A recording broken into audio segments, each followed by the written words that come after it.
Magandang araw po sa ating lahat. It's me again, Ferdinand Zapata, nagbabalik para sa isa na namang video dito sa aking munting channel. Tulad ng sinabi ko sa iba kong vlog, ang lalawigan ng Ilocos Sur ang isa sa mga probinsyang mayroong ipinagmamalaki kung mga talon or falls lang naman ang pag-uusapan. Ang mga ito ay nagkalat sa iba't ibang mga upland barangays and municipalities dito sa probinsya ng Ilocos Sur. Isa na rito ang Kinmarin Falls na matatagpuan sa Barangay Kinmarin, sakop ng bayan ng Salcedo dito sa Ilocos Sur. Isa ito sa mga falls na napakadaling puntahan kung distansya lang ang pag-uusapan dahil malapit lang ito sa Barangay Road. Pero ang nagpapahirap lang sa pagpunta dito ay ang daanan mismo. Kailangan mong dumaan sa gilid ng bundok at mga naglulumot na bato. Delikado kapag hindi ka sanay. Malaking sagabal din sa pagpunta sa talon ang mga naglalakihang bato na kailangan mong malagpasan.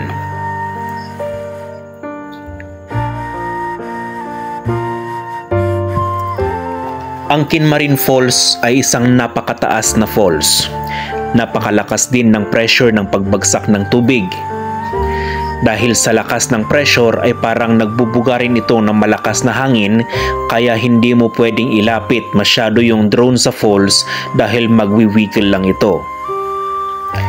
Kung nakikita ninyo sa video ngayon, yan sa ibaba pa lamang ng falls, medyo malayo pa yung falls dyan. Pero yung mga tubig na yan nanggagaling na mismo doon sa Kinmarin Falls. Ganyan yung daanan, kailangan mong lagpasan yung iba't ibang mga bato. Malalaking bato, mga maliit na bato. It's a good thing na meron silang mga daanan na maliliit dyan sa gilid-gilid ng bundok.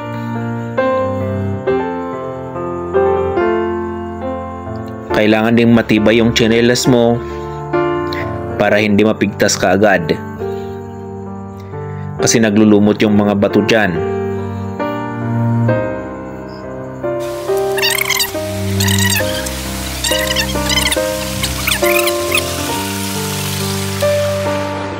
Ganyan yung view, ganyan ang kailangan mong lagpasan para makapunta ka doon sa mismong falls.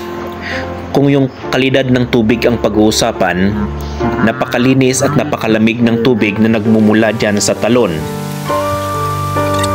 Magiging isang kakulangan sa buhay mo kung hindi mo maranasang maligo sa tubig ng talon. Maraming nagsasabi na ang talon na ito ay engkantado o di kaya tinitirhan ng mga nilalang na hindi masyadong nakikita ng tao. Sinasabi kasi nila na sa talon na ito dumadapo ang dulo ng bahaghari. Halina't panoorin natin ang ganda ng Kinmarin Falls.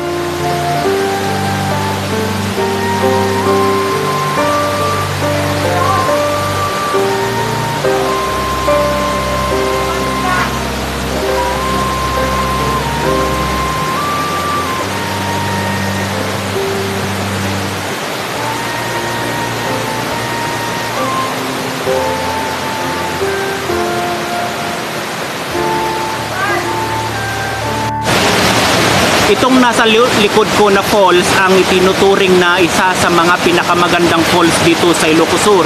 Matatagpuan yan dito sa bayan ng Salcedo. Isa sa mga upland barangays nila, yung Barangay Kinmarin. It's beautiful. Ito rin ang isa sa mga pinakamahirap na puntahan. Kasi nga yung daanan natin very risky. But it's worth it naman kasi nga napakaganda ng tanawin dito.